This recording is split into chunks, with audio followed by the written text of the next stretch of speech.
if you were not able to see your evals show up, even though you have this code, then just like any analytics tool, sometimes you have to flush the events.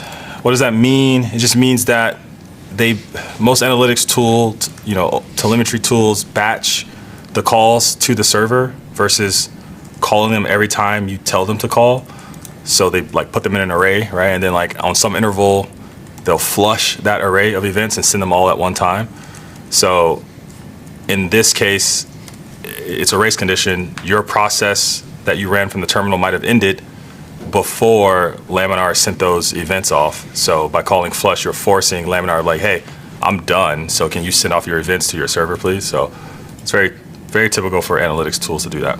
So if you didn't see your stuff show up, it's a possibility that that's the case, okay? Going forward, you should, where's my terminal? There we go. Going forward, make sure you do a npm run build, okay? And an npm install -g, and then do AGI. Going forward, use this. You don't need to do the TSX stuff anymore. Just do this. You can have a conversation with this thing. Because the next lesson will actually make it conversational. Right now, it's just gonna like log a thing in my example, but in the next one we will. So you can just use this. This like cleans it up. You don't have to do the .env stuff. Like it just works, right? So just do that going forward. Alrighty, let's make our first evals, and I'm going to walk and talk at the same time on this because there's a lot to cover, but it's not too bad. I think it like makes sense once you do it, Okay, where's my editor? Where is this thing hiding? Hold on. It's all on one screen. Let's put that over there. There we go. Okay, so first thing we want to do is we need to make some. First, let's talk about what we have here. So in the data file, we have some data that I didn't want us to have to write. We're not going to sit here and write JSON, but these are just.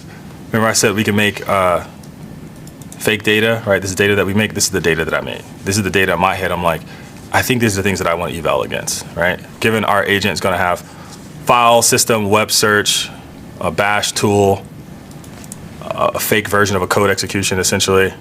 What are some things that I think people might ask for and what I want it to do? So I wrote some input-output pairs for that, right? That's what I did in these files. You can take a look at them, and they try to solve different use cases. So I broke them off by like multi-turn. We'll get to multi-turn later. But for single turn, I'm just checking that like it selects the right tool or even the right tools, plural, in the right order based off the prompt that I gave it. And I'm going to eval that. That's what I'm trying to score. I'm just like, if somebody asks you this, you better pick this tool, given the descriptions and the things I gave you. And I would expect you to pick this tool, then this tool, then this tool. And if you don't, why? Given this prompt, right? Like if I literally wrote a prompt that said, hey, read this file, then write this file, then delete this file, I would expect you to run those three tools in that order because that's what the prompt said. And if you don't, that would probably tell me that my tool descriptions are bad. So I need to go fix those, right? So that's what this data is for. You can read through them, but yeah, we have this data prop. This is going to get passed to some executor. We'll talk about executor in a minute. The target, this is basically like what we expect it to be, right? So we have like, when this prompt is passed in, and I'm going to give the LLM access to this tool called run command, which is a bash tool that we're going to make. We'll mock out for the eval. I expect the run command tool to be called. And this category thing is just so me personally, I know that like this is a secondary use case, not a golden use case where I'm like, we for sure need to solve this. This is more like a secondary use case where it's like, if our agent figured this out, that's really cool. And I'm glad that it did, but like, this was pretty generic. Can you start the development server? Without enough context, I don't know if it would have known to use the terminal command. You didn't tell it anything else. You didn't tell it what the command was. You didn't add any context into the agent that says here are all the commands that you can run.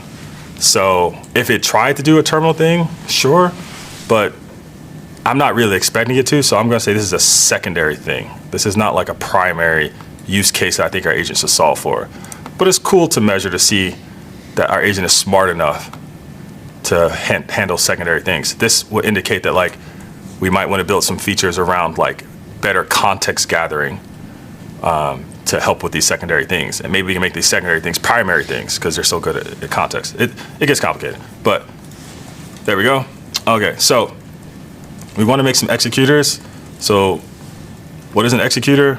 An executor is basically just, it's kind of like what we put in the run file. That's an executor. It's a runner, right? It takes in one of these pieces of data and it does the thing. In this case, we're only doing a single turn with all these different variables, and it's going to execute it and it's going to get a result. It's an implementation of the runner, right? So we're going to have, you can think of like, this is just a variation of the runner that we're making.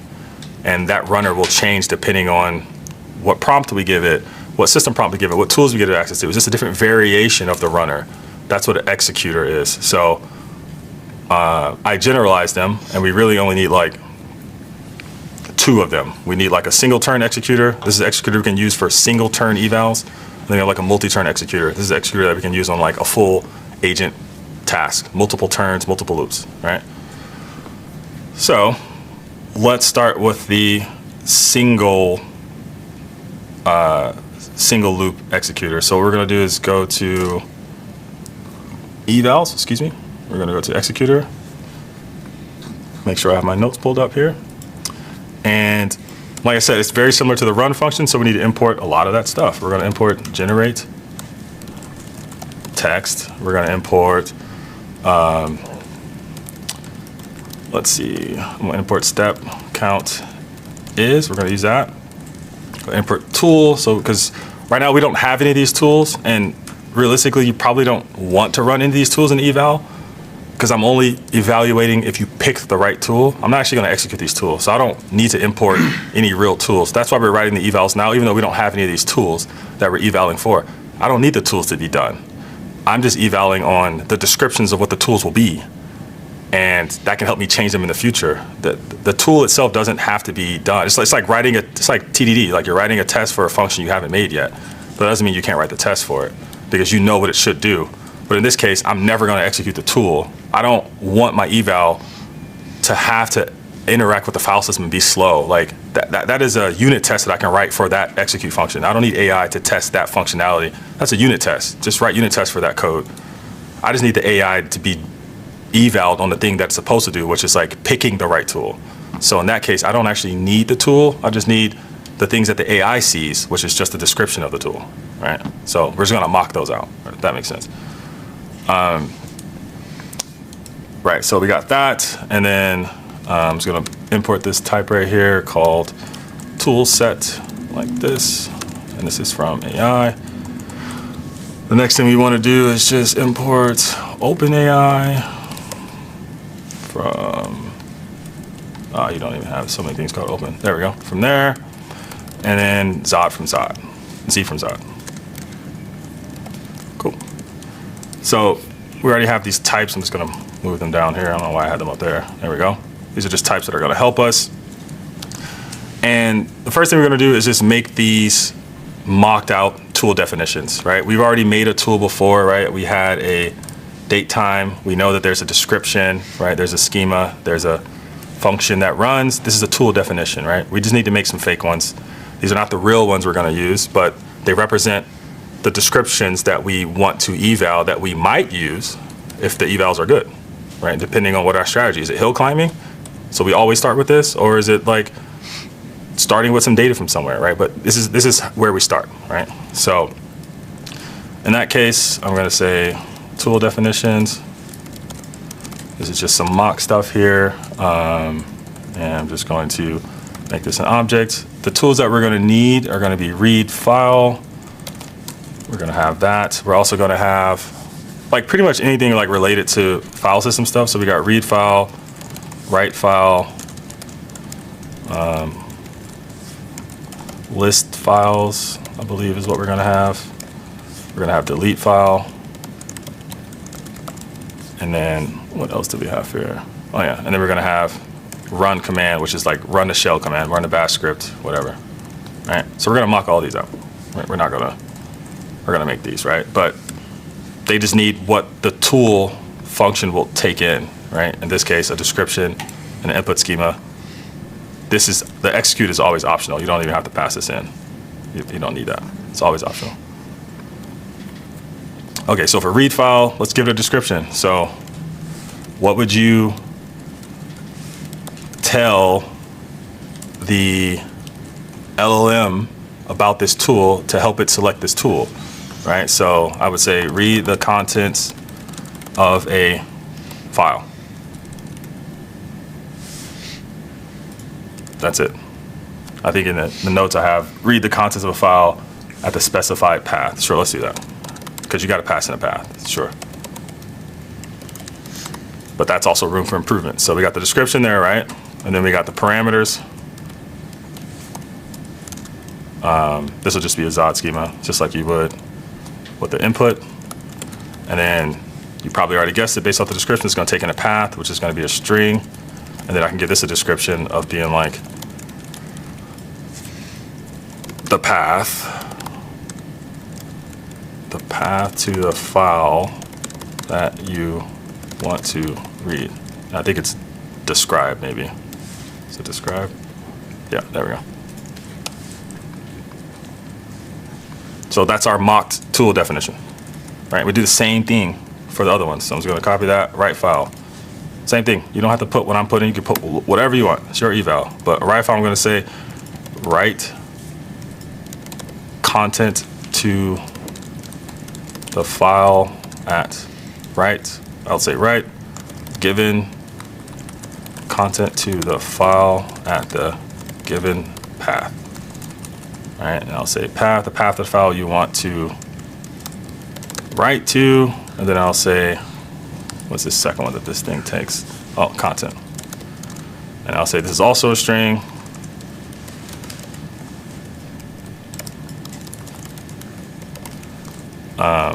If I can spell describe.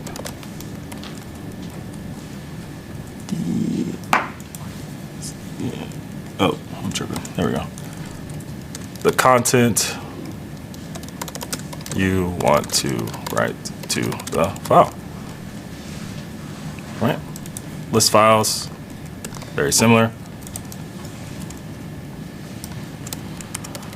List all the files in a directory. Boom. Pretty simple. It just takes one argument, which is the directory in which you want to list the files.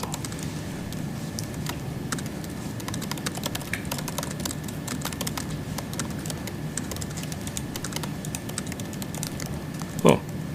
Pretty simple. Delete file. Also really simple. Delete a file at the given path. The path. Oh, maybe I should spell that better. Where is that? There we go. The path to the file that you want to delete.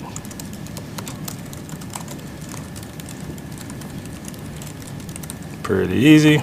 And run command. I mean, you get creative with this. So I'm going to say execute a shell command and return its output. So yeah, pretty damn scary. Command the shell command to execute. That's it. There's no wrong answers here. You can describe these however you want. You can put A, B, C, D. Like your evals are going to be bad, but like that's okay. That's a baseline.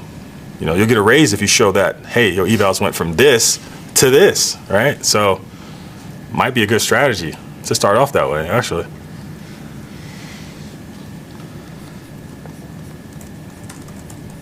Okay, so these are just our mocks. And now what we want to do is actually make the singleton executor. So we'll say const singleton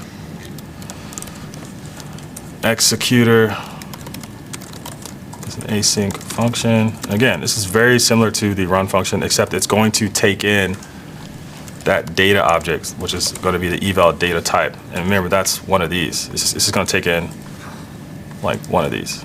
Or actually, I'm sorry, like one of these. It's going to take in this. All right. So we hover over that. We go to it. It's just this.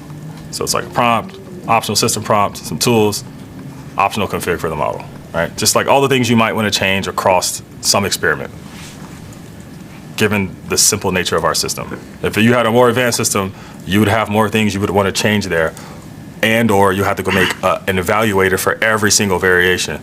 This is just my way of making one evaluator that can take in options, and then in your data set, you can pass in those options.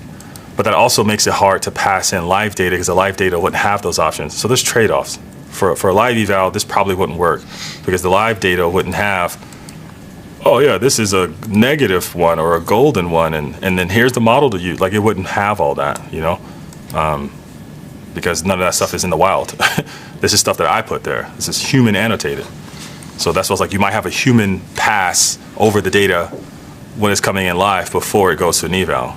And a lot of eval tools have the ability for you to like have humans review stuff, right? That's a group of people's job. I mean, AI is built on human review, let's be real. Okay, cool, so we have that. And first we wanna do is we wanna build up a conversation. So what we can do is we can say messages, and what this is gonna do is we can say build messages, and what we can do is we can pass in data. So what does this do? So this is going to introduce something new that we haven't covered until we get to the agent loop, but because we're doing it now, I'm going to tell you about it. So far, we've only been passing in a prompt to generate text, right? Like if I go to run, we've only ever been passing in a prompt. That's cool. But if you want to pass in a conversation, you wouldn't use prompt. You would use messages, okay? Messages is an array of objects. And these are in order from, you know, first to last, as in the first is the oldest message, the last is the latest message. It's a conversation between at least two parties. Usually it's the assistant and the user. So if we go look at a model message type, so you can kind of course, when I click on that, that was going to explode into another bunch of different subtypes. Okay, at the simplest, it kind of looks like this. There's a role. The role can be like user, which is a user, assistant, which is the AI, and another one is probably like tool call, which is a tool call, right? There are others, and other models support others, but that's the gist of it. It's an object that has a role property on it and a content property on it. And that content is the content of the message. It's usually a string. If you have a model that supports, it's multimodal, it might not be a string, except it might be an object of attachment, file attachments. Right? It could be that. If this was a tool call role, the content would be the name of the tool, the ID of the tool. If this was a tool call response, the content would be the results of that tool call, right? So it's not always a string, but for the case of like AI and humans, it's most likely a string unless you're doing structured outputs. So yeah, messages, that's how you can pass a conversation. And what's cool about it is like you can just put whatever you want in there. Like it's just an array of objects. So if I want to fake a conversation history, I'll just put those objects in there. So when the agent sees it, they can see a conversational history. So if I want to prime my eval up to a certain point, like if I want to eval, I want to see what happens if my agent picks the right tool after the user had asked it 3 times. So I just fake that in the conversation history. I literally put a user message followed by a fake AI response, followed by a user message, followed by a fake AI response, followed by a user message, and then I want to eval that AI response right there. I want to eval what it says after that, right? I can just put whatever conversation state that I want in that messages array to prime it to be whatever I want, right? And this is where online evals are great because you can just take someone's conversation and just plug it in there and be like, all right, let's eval that. What happened, right? So it's pretty good. Now, at the same time, I don't use this in production. Not because I think it's bad, I think it's great. I personally don't use a traditional tool loop. Not because it's not good, like I think it solves 90% of the problem, but I think there's a lot of value in creating your own tool loop. But we could talk about that later. For the most part, that's fine. So anyway, let's get back to our executor. So we're going to build messages. What this does is it does exactly what it says. It takes the message from that data and it puts it in a message format. You can see it puts the system prompt in there, and then it automatically takes that prompt that's on that data object and formats it as a user message. If you give a LLM a message array where the last message is of type user, it will then respond as if you type something and hit enter. If the last message was type assistant, it's not going to respond to that. It's going to think that it's waiting on you to respond because it said something last, so you should be saying something. So it won't respond to that. Does that make sense? If the last message is always type user, it's always going to respond to that. If the last message is anything but that, it will not respond to that. Because why would it? You didn't ask it something. So quick little hack. So we're going to do that. We'll make a tool set. So we'll say tools. It's tool set. It's an empty object. And then from here, we're just going to go ahead and generate these mock tool sets. So I'll say tool name of data.tools. Oops, I'm tripping. 4. There we go. And then from here, we just want to get the definition from the tool definitions. We pass in the tool name like that. And this thing is, sorry. What do you want? Let's see. Oh my God, TypeScript sometimes, man. Okay, I will type you if you want to be typed. I will do that, and I'm gonna put any. yeah, get out of here. I'm not doing all that. It's too much work. This is what I use AI for, but I turned it off for the course, so I'm not doing all that. What are you talking about? Get out of here. So yeah, and then basically, if there is a definition, then we need to actually create a tool. So we'll say tool set like this. Or I'm sorry, we can do tools, with the tool name, and it's going to equal a tool from the tool helper, and we're just going to pass in our description, which will be that dot description.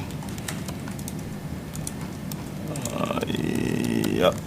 And then we're going to pass in our input schema, which should be dot parameters.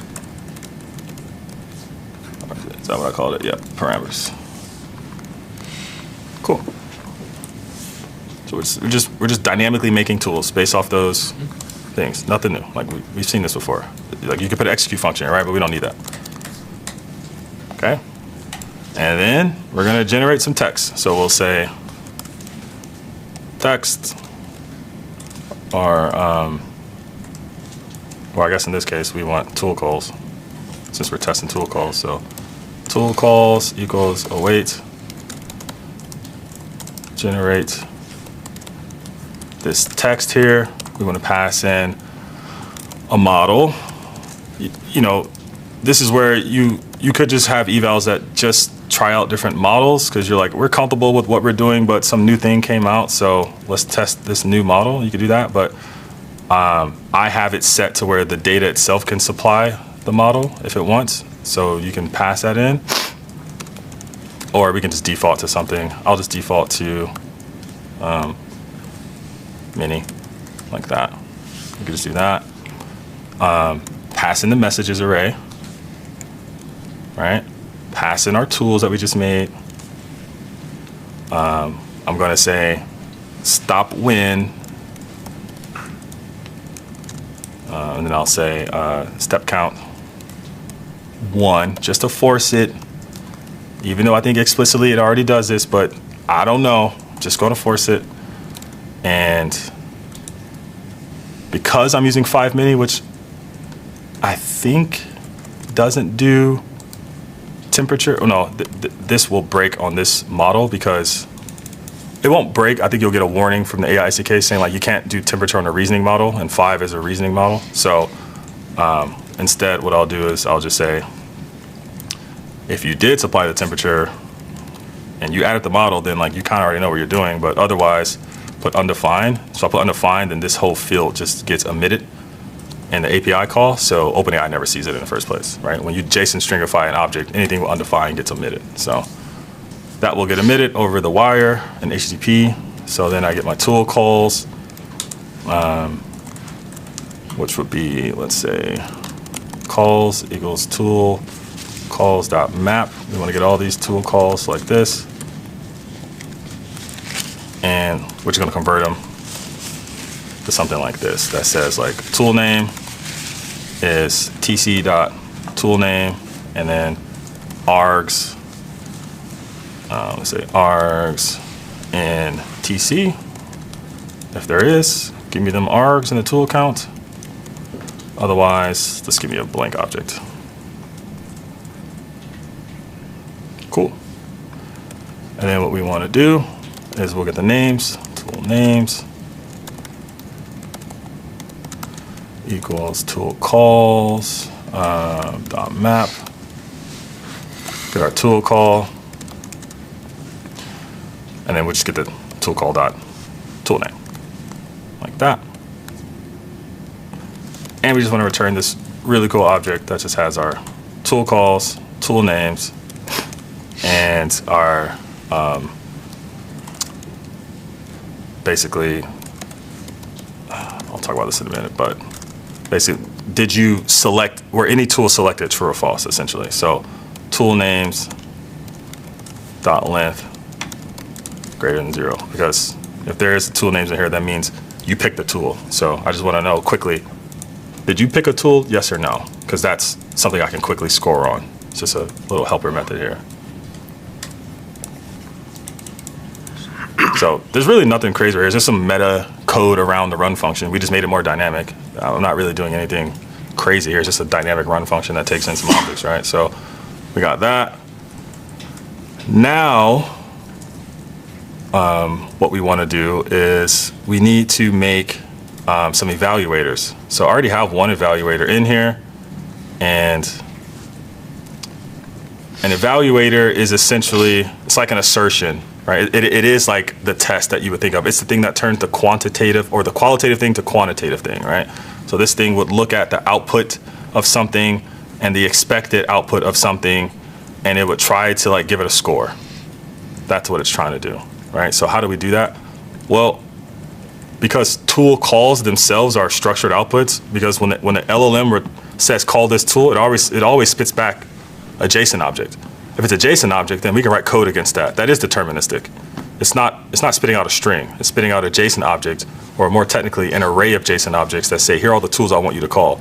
So that should be pretty easy to quantify, because we can write code against a JSON object. Now, if we were testing for the output of the 8, this is why multi-turn is different, because multi-turn is not going to return an object. In our case, multi-turn returns text. It's going to return the result of the task that you told it to do. It's not going to return you an object. In that case, we would not be able to do this. We would need like another LLM or another human to evaluate the output of that, because it's text, it's language. We can't score language without intelligence. So we need some intelligence to score that language. But in the case of, did this tool get called, yes or no? Yeah, that's deterministic. Those are just objects we can test for. So this one right here that I already have, tool selection score, it gives you a score on, did you pick the right tool selections, right? So for instance,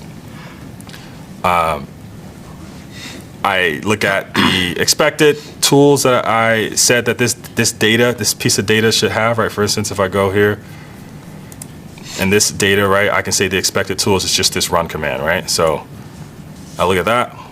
Oops, there we go. I look at that. I look at the ones that the LLM actually selected, okay? And then I see how many hit, right? If the hits are 1 for 1, you're gonna get a 1, right? If the hits aren't, there is this thing called a F1-ish score that I don't know exactly how it works, but I've used it enough to find pretty accurate. It's going to give you a score based off of that precision. It's not a 1 for 1 thing, but it scales nicely from 0 to 1. So it's going to give you a score based on like how many hits you got correctly from how many the tool calls that were expected versus the tool calls that you gave it, right? So this is technically called a scorer, but we're calling them an evaluator, right? And our notes, I have examples for like 2 more. We don't have to write those. I think it's going to take a little too long, and I want to keep it moving, but we don't need them. I just wanted to show you different ways of like how to score stuff. So I guess I can kind of go over them, but we're not going to go through them. So I basically have like tool selected. So in this case, this would just to see if you actually like selected a tool, like, and the order of it. This one tracks order as well. So this one tracks if you avoided the right tool. So like if the target had something on it called forbidden tools. These are tools I expect you not to pick. This is great for a negative case in the sense of like, tell me a joke about programming. Well, I expect you, but I'm going to give the agent access to all these tools. I expect the agent not to call any of these tools based off this prompt, because I think this is a negative prompt. This is something we don't want to handle, right? So that's what that scorer is for.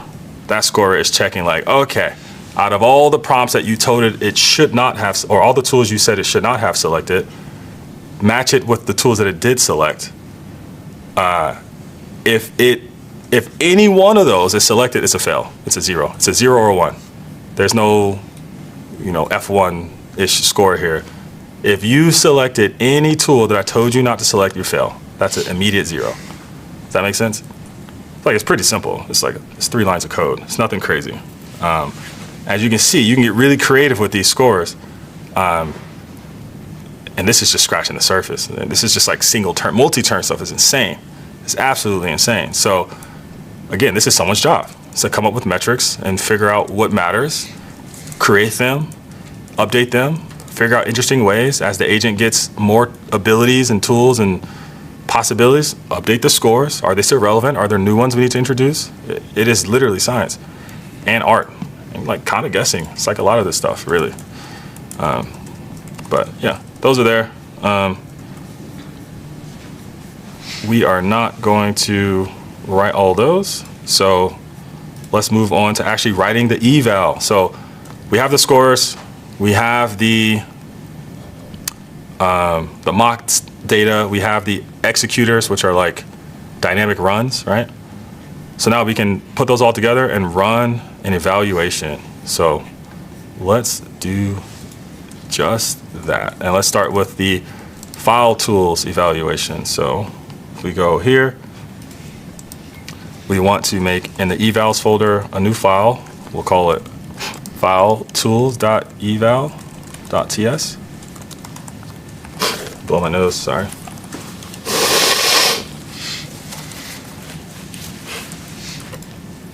Okay, let's get busy. So we'll say evaluate from Laminar, and then we want to import all of our stuff from the evaluator that we just made. Come here. Which we're only going to have one of those because I only made one. But if you pasted the other ones in, go ahead. I only have the tool selection score one. Feel free to paste the other ones if you want. I have those there again as examples of what is possible, but we don't need those right now. We're going to import this type from types. It's going to be the eval data and the eval target. That's right. So we got that. And then we need to import the data set that we have for this specific eval, which is the file tool eval. So we'll import that. So we can say import data set. You can call it whatever you want since it's a JSON file from, where is that at? Oh, data/fileagent.json. And then you can do this with, and then you can say like JSON, or I'm sorry, type JSON to hint to TypeScript that this is JSON. And then this last one that we didn't make that I already made because it's a utility function, it's just going to be from executors. Oh no, wait, no, we did make this. Did we make this one? No, hold on. It's going to be single turn executor. Oh, I just gave it a different name. I'm like, wait, did we make this? Yeah, single turn executor, but this one's got with mocks. So I guess just to be clear, I'll say with mocks, because maybe you might make one that doesn't have mocks. You shouldn't, at least not in this case, because like we're like touching like the file system and stuff. But like maybe your tools don't do that, and you don't want to use mocks. I don't know. I'm not doing that. Okay. From here, we can say, executor. Let's go ahead and make our executor, which is going to take in, some data. It's going to get that array of data. It's going to be eval data, and for every one of those pieces of data, it's going to make a call to single turn with mocks with that data. That's our executor.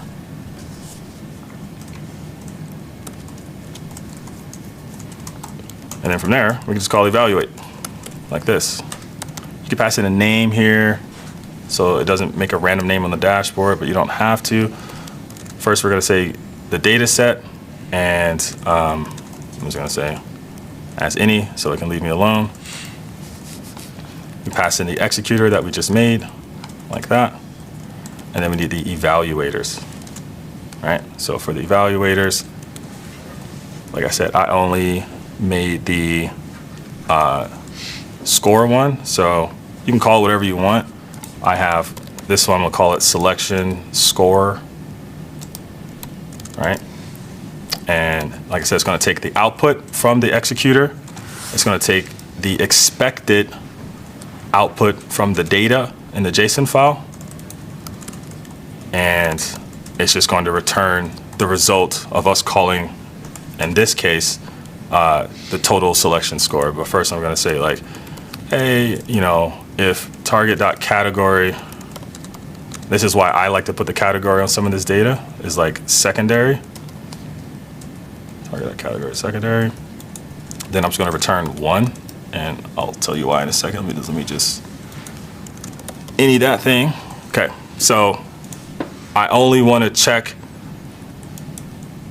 I only want to check this. Like, I don't want to penalize a secondary data set for getting the tool selection wrong, because it's a secondary. It's a secondary prompt. It's not something we're trying to build for. So I don't want to give this a 0 if the data that this thing is testing is for secondary prompts. You might also argue I could just filter those out here with a filter on the data set and just only do the ones that aren't secondary. Could do that too.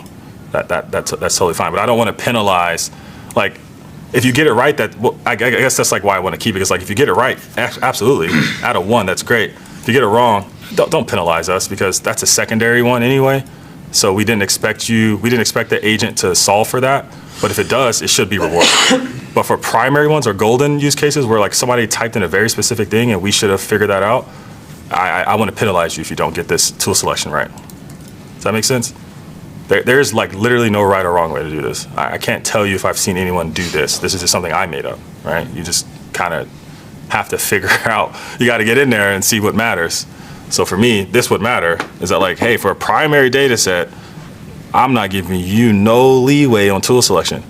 For a secondary prompt, I'll reward you if you got it right. If you got it wrong, that's okay.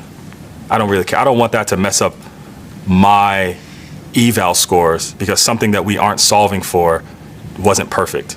But I do want my eval score to be diminished if something we are solving for didn't do well. That makes sense, right? And then just return, what is it? Tool selection score. That takes in the output and the target. Okay, I'm just gonna do that too. And if you added the other ones, you can put them here too. You can put whatever name you want here. This is the name that's gonna show up in the dashboard as the scorer in the laminar dashboard. Cool, I'm gonna stop here. Any questions? So a few things.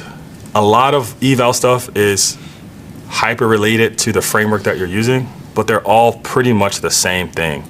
There's always some executor, right? They have different names, but it's literally give us an implementation of the thing that you're evaling. It could be one turn of your agent. It could be the whole agent. It could be one sub agent. Just whatever the thing that you're trying to eval, give us the implementation of it. The thing that's going to take an input and generate an output, that's the executor. You probably want to make that dynamic so you can pass in things, right? Every eval framework has that. Every eval framework has data. They usually call them data sets. These are collected, synthetic, wherever you got your data from, that's what these are. They're always input, output, and expected. Always. Every eval framework, every eval methodology is that, okay? And then there's always scorers. In this case, they're called evaluators. These are functions that take outputs and convert them to quantitative scores that we can chart and plot and feel good about. You know, they're like, oh, this number went up. That's every single one. It's just the names are different. So don't get confused if you go use brain trust or some other thing. You're like, oh, it's different. It's all the same. They just have different names. It's literally the same thing, no matter what you use. If you use Python, it's all the same. Okay? And then the last thing is they're all wrapped in what's called an experiment. So this one evaluation right here that we just wrote, this one whole thing is an experiment. And you'll have many experiments, right? You'll have many of them. That's why it's nice to add something like group name here. And I'll call this like file tools selection.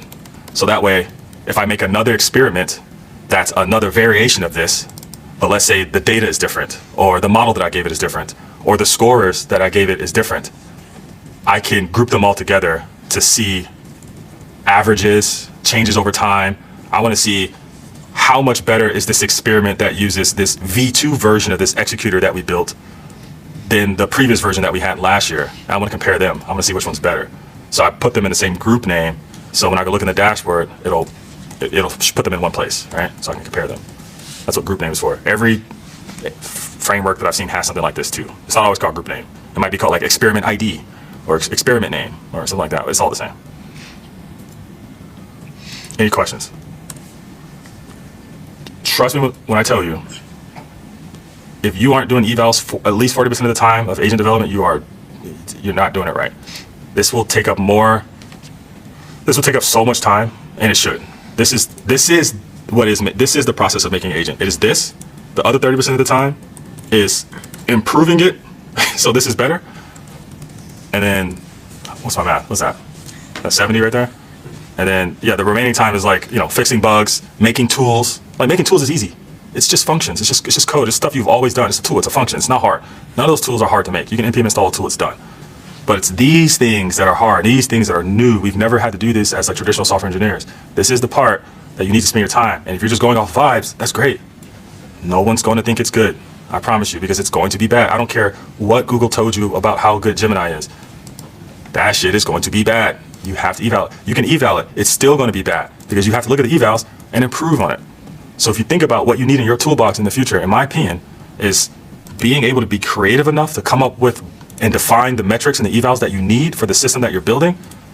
And that's assuming you know what system you're building, but maybe someone else is the architect behind that. But assuming you know the system, what are you evaling? What are the metrics that matter? And how do we get those metrics, right? And then like, how do we change our architecture so it's flexible enough to where like, maybe you don't have to do what we did here, which was like, I had to make an executor, right? Which is essentially, right here. This is essentially our run function. But what if our run function was flexible enough to just be used in the eval?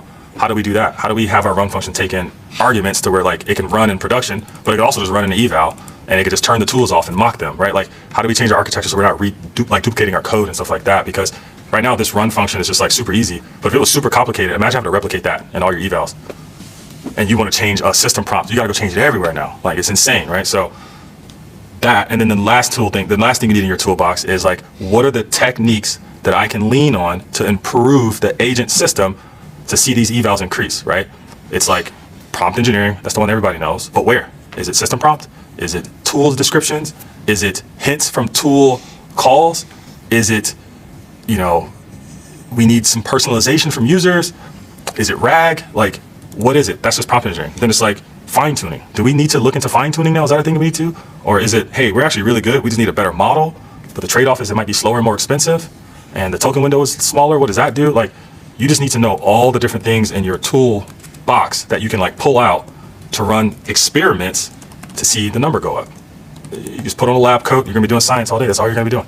That is the most valuable skill set I think anyone needs to have for building production-ready agents. If you can do that, you'll probably get a job anywhere. That is the hardest skill set. It is not what people think it is. Like, I made a call to an LLM and I added tools. Yeah, anybody can do that. Anybody can do that. This is stuff nobody can do, right? This is what gets you the job, in my opinion, because this is what pays. Like, companies that do this and spend a lot of time on this are actually selling to enterprise companies and getting contracts and deals because they've evaluated the hell out of their system, and they feel good at night about it. So if there are people out there that can do that, you'll probably get a job. So if I was going to focus on stuff, that's what we focus on. Yes. Do you have any strategies for testing different models with the evals in this app? Do you set up a separate eval for different models, or you just swap out the model and run the same evals? It depends on if you want to compare them across each other over an extended amount of time. So, for instance, if you want to compare the Frontier Gemini versus the Frontier Anthropic versus the Frontier ChatGPT, then yeah, you probably want to compare them. So what you would do is you probably make one eval that just compares the models, and then in that data set, as you can see, I have, where did I put that? I'm not using it in here, but if you go look at my executor, it has the ability to pass in different things here, right? Like model, like data.config.model. So like if you put a config property here, oops, you could put a model here,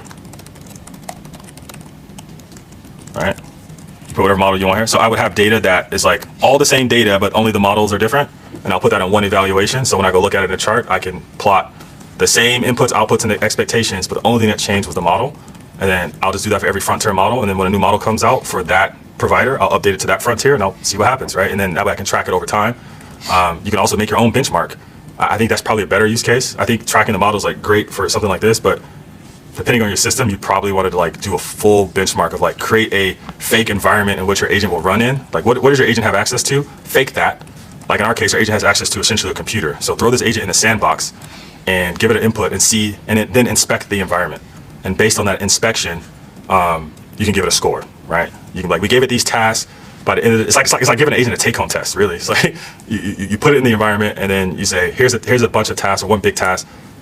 It should have made these files should have had this in it. It should have deleted this. We should have seen this in the bash history. Like it should have did all these things. That's like a real world example of like everything the agent should have did. You can also do that as well.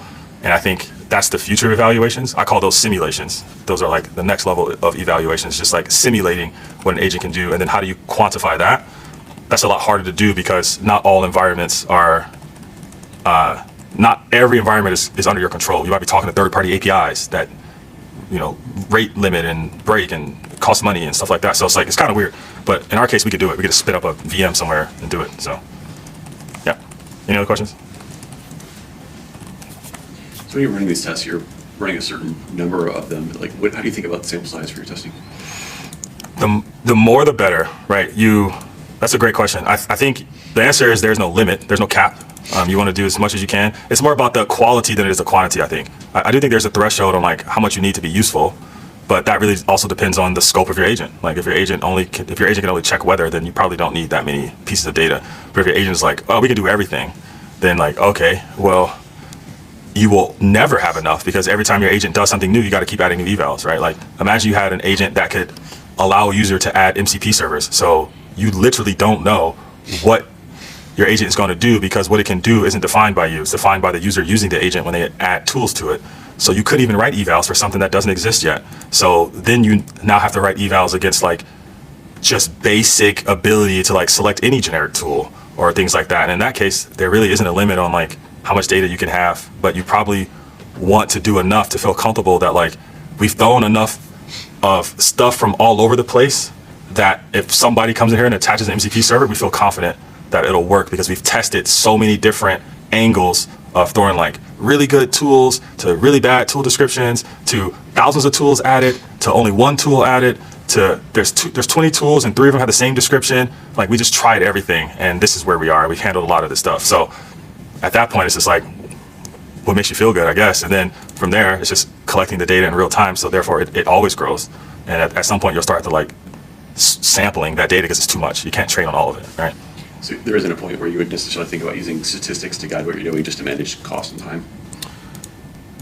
I think that you can do an overall analysis on the data that you have to help you evaluate your evaluation, right? Like you can say, let's do an analysis on all this data and the scores that we're scoring for, and let's see if we can optimize this to maybe score for something more important, or if we can remove these scores, or is there a better way for us to get more confidence? And like that would be a statistical analysis on like discovering what's more important. And that's why I think the job of figuring out what the scores are is the hardest and most difficult job, because you really need to be like a data scientist.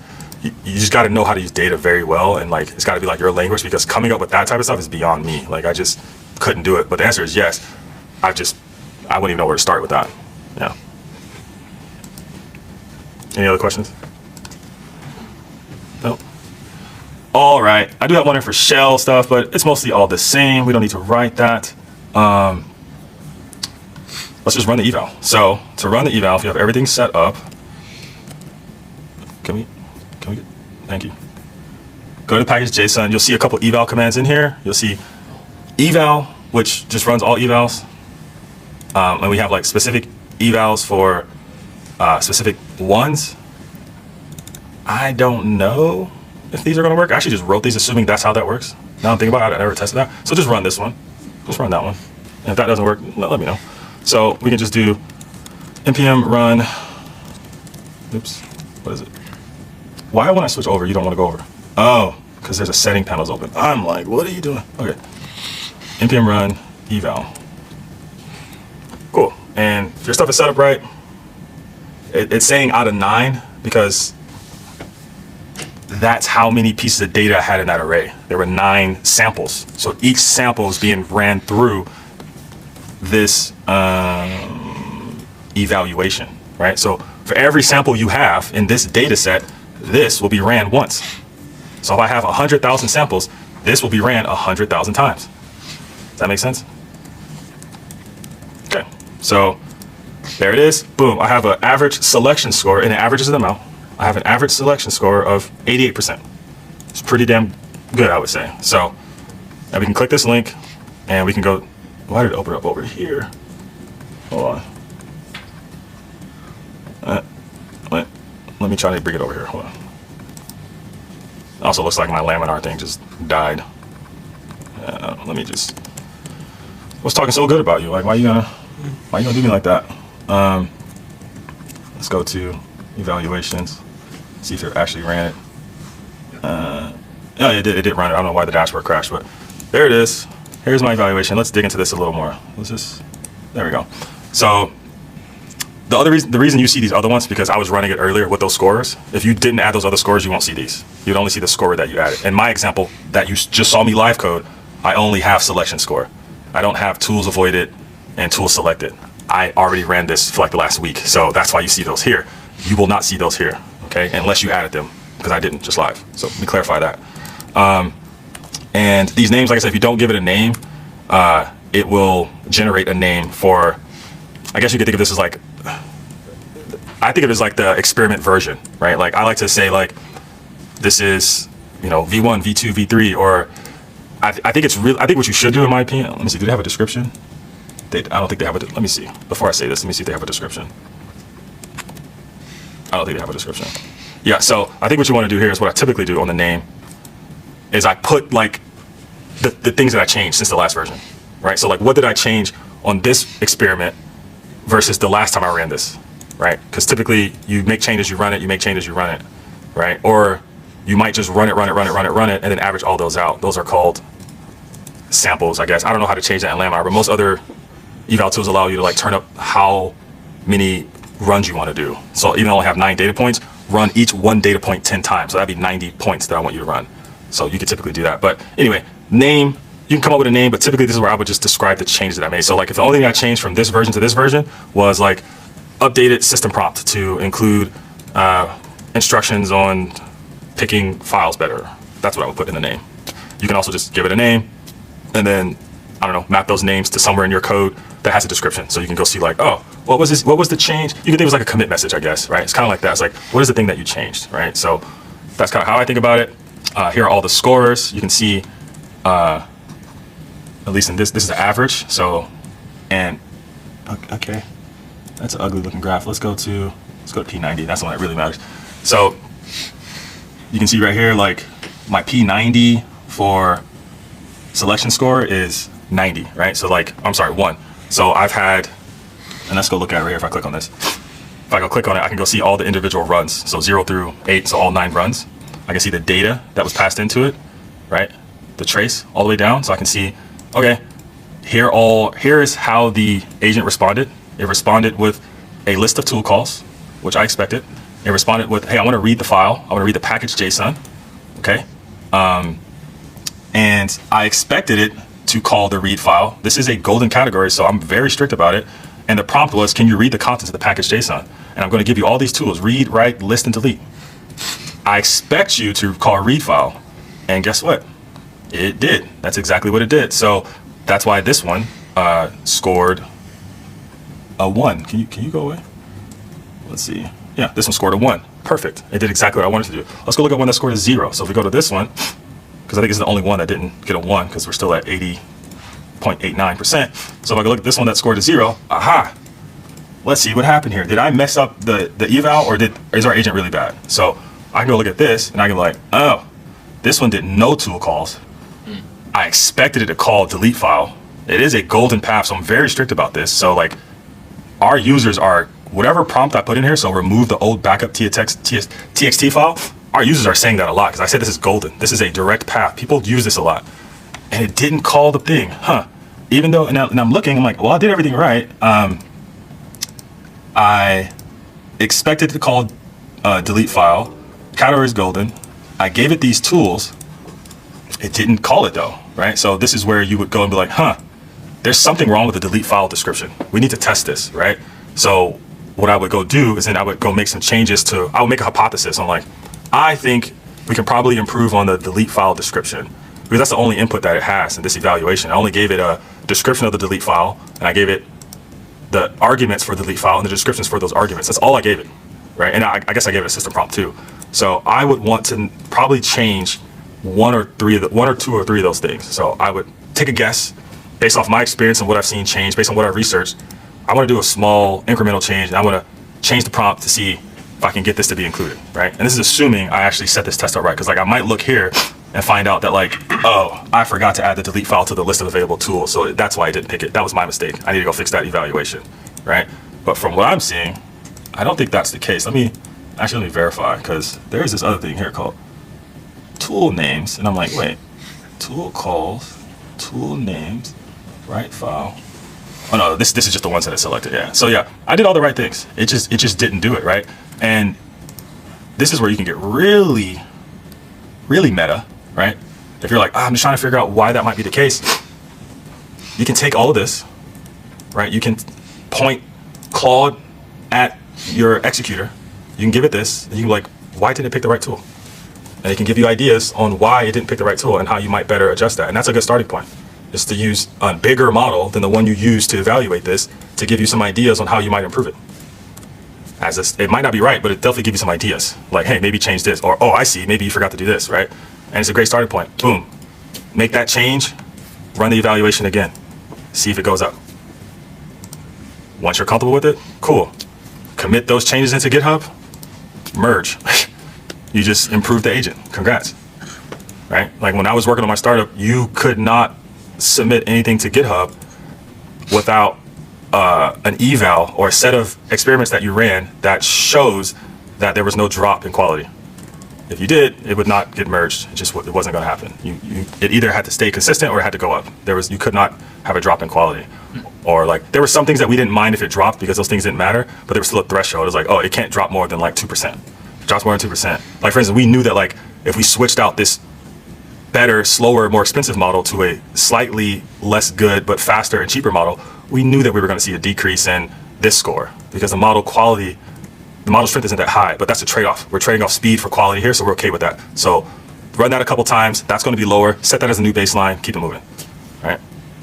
It's the same thing if you're doing a snapshot testing on UIs, two pictures on top of each other, but your change is removing something. So yeah, you expected that. And now this is the new baseline of the one with the removed element. Yeah. Yeah, I think it's interesting. I took the code sample from the website, which had, I think, GPT 4.0 mini, I ran it 4 times this evaluation. It came back true for delete.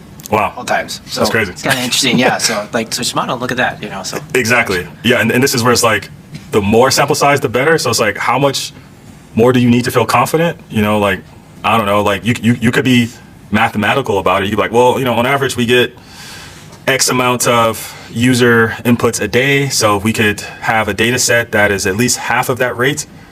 And the output of that was on average, over 75-80%, given that we're not dealing with like we're not some life critical agent. I guess I'll feel good about that, right? And then like as usage goes up, then we want more data. Like, I don't know, you be mathematical about it. There really isn't a right answer. But maybe there is, and I'm just not some statistician. I don't know. But like, that's typically how I think about it. Yes. So I also used the sample code, and mine failed on list files. It said, the prompt was, what's in this project, show me around. I looked at the description for list files, and it said, list all the files in a directory. So I changed the description to list all the files in a directory or project, and then I ran it again, and it ran. Is that the kind of like exactly fix that you would, okay. Yep, exactly, 100%. It seems weird to do that, but yeah, something like that could be a small win. That's prompt engineering is usually the first tool built, the first thing you reach out of your tool belt to be like, how do I improve this? Let's do some prompt engineering. That's typically the first thing you do. If that's all you ever have to do, congrats. You have really good AI engineers, and they made it really easy for you. Chances are that's not going to be the case. You're going to have to change some architectural stuff, like models, like different reasoning methods. Prompt engineering won't be enough. Like you would have like reached a maxima of like how much prompt engineering you can do, especially if you're using like, in this case, I'm using a reasoning model. This is why I'm thinking my thing failed, because a reasoning model, according to the guys from OpenAI, you don't want to tell it what to do. If you actually tell it what to do, it's actually worse. You want it to figure it out by reasoning. So in this case, what I would do is I would probably like pull back on some of the super descriptive prompts. And then what I would do is, let me see, I would go to this executor and I would say provider options, and I would say OpenAI, and I would say reasoning effort, and I would say like high. I'm like, okay, cool. Now really think about this, right? Because I think by default it's low. I think the reasoning effort is low for this. So low, medium, high. I'm like, okay, high. Really think about this, and then I would play around in here. I'm like, let me see the delete file. What about this? Delete a file at the given path. The path to the file that you want to delete. I don't know. That I feel pretty confident about that. So I would just change that, and then I'm gonna run that again and see what happens, right? And I'm pretty sure I'm gonna get another one that's gonna fail or something. Like it's gonna be like some hot potato stuff where it's like whack-a-mole. You're like plugging a leak over here, and then like this other thing starts leaking, and now you ran out of feet and hands. You don't know what to do anymore. It's kind of like that. That's literally what it feels like making an agent, and it never doesn't feel like that. So like, this is why people who can do this stuff will always be employed, because the moment those people take a vacation, it's over. It's over. Everything's gonna leak. Everything's gonna explode. These people have to be working around the clock, especially the more agency you give an agent. Like, the more autonomy that agent has, the more you need those people, for sure. So, sticky pigs. Oh man, what does it come up with this stuff? So, let's see. Looks like the same one, just delete file, yeah. So this one's still broken. At least it's consistent. I like consistency, because now I'm like, okay, I believe it's us now. I truly believe it's something that I did, because this is, it's only 2 samples, but like that's still pretty consistent. So I might run this, 100 times just to see. And if it's, majority of the times comes back as a failure, then I'm like, it's definitely us. Let's fix it, right? Yes. Does the duration tell you anything? It seems like the fail test is always the long one. That's a great question. Let's look at the span. So, tool call, selected any, tool names, span.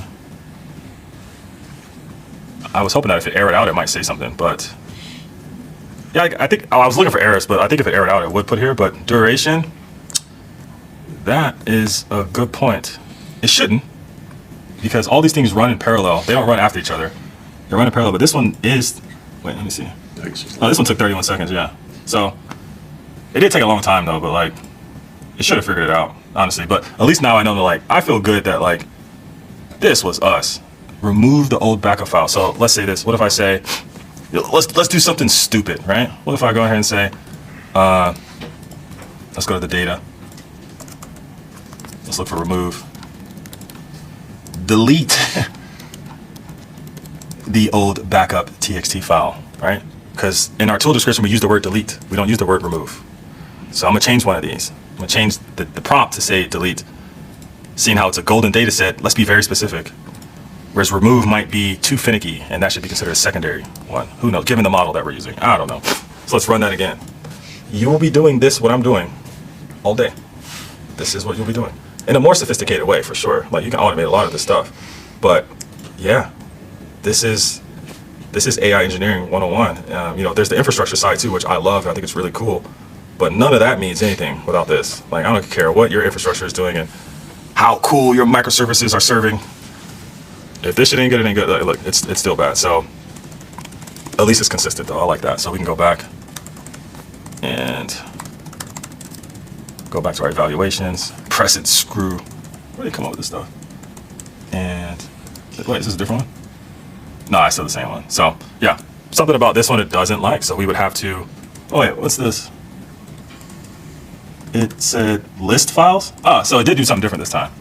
It looks like it tried to see if the file was there first before it deleted it, which kind of makes sense. I don't want to like punish it for that, but like, that's not what I told you to do. I told you to delete the file. I'm guessing these models, seeing how they're trained on like coding, are very scared of doing something like deleting a file. So it's like trying its best not to do it. So my hypothesis is if I put something in the system prompt, it's like, ignore everything about deleting. If someone says delete, you delete it.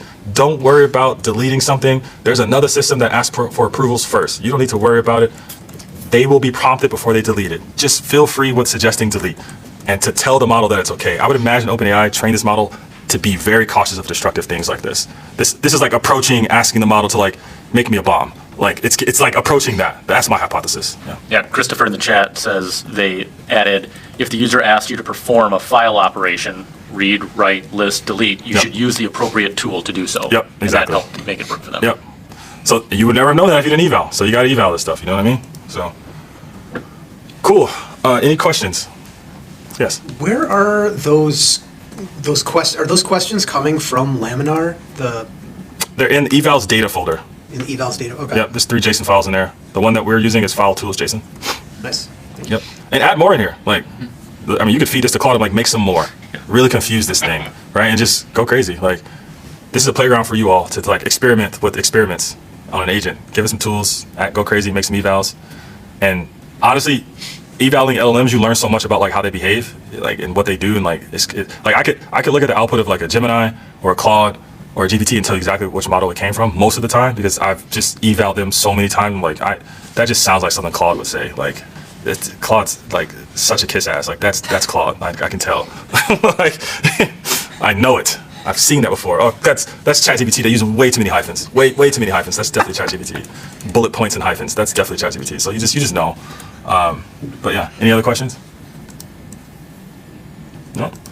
Okay, so I think this is a good stopping point for today. I'm going to end a little earlier. We have one more lesson I want to get done today, but I actually have a hard stop at 4, so we won't be able to get to it. That's okay. We'll just get it done tomorrow. But yes, evals, this is the skill set.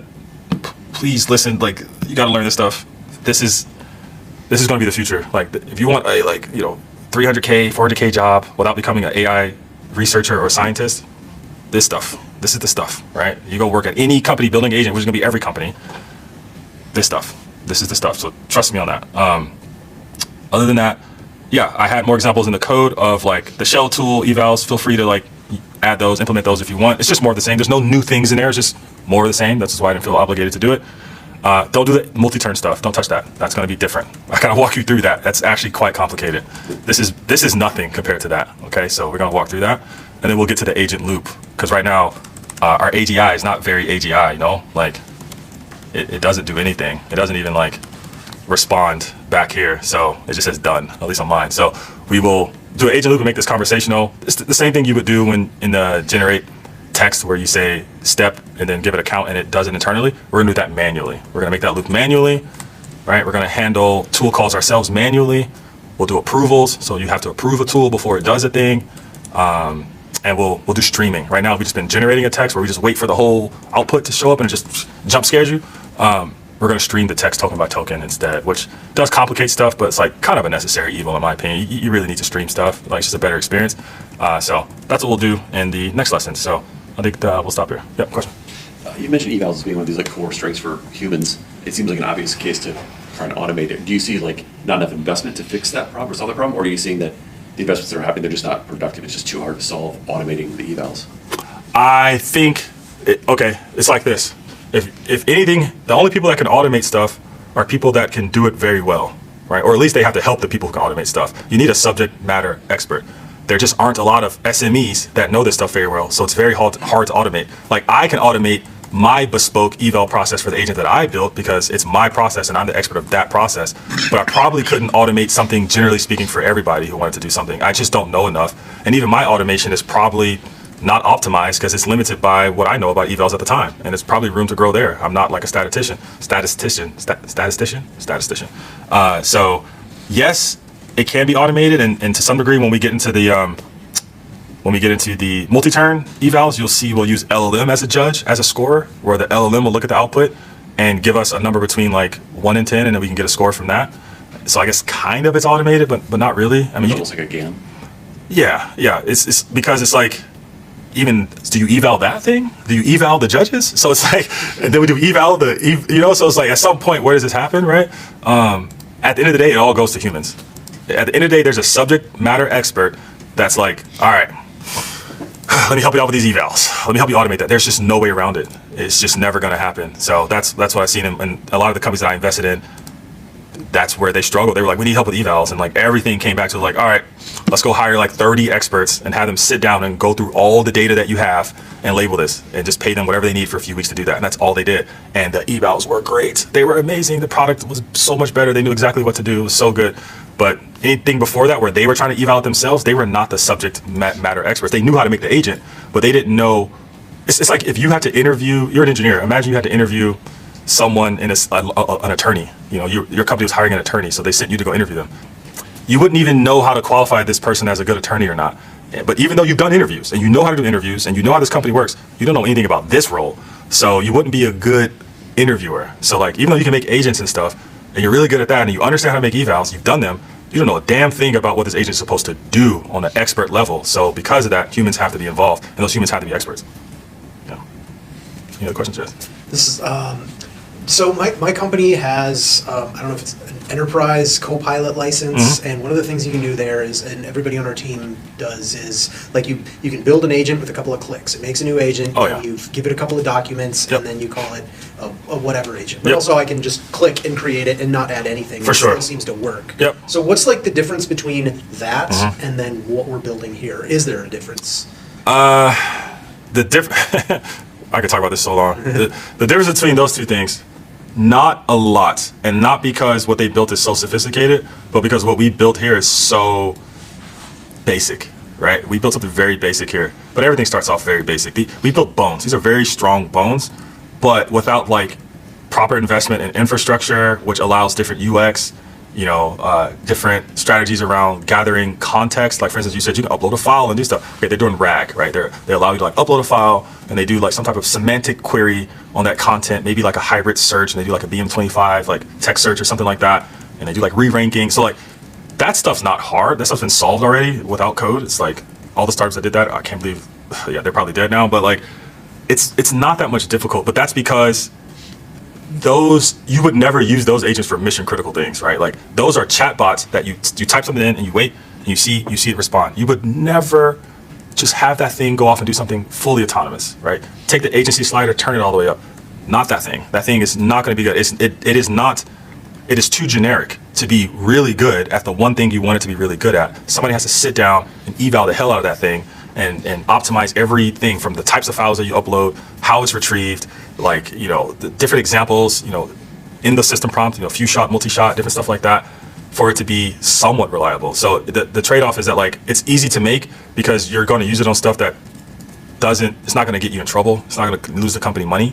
But if you want to do something like, we want to make a full-time SRE agent that sits in the background and watches incident logs and errors and stuff like that, and it like helps the on-call people do stuff, you're not going to make it with that. Like that shit is not going to work. You're going to have to like invest. That is a whole product. That's someone's startup.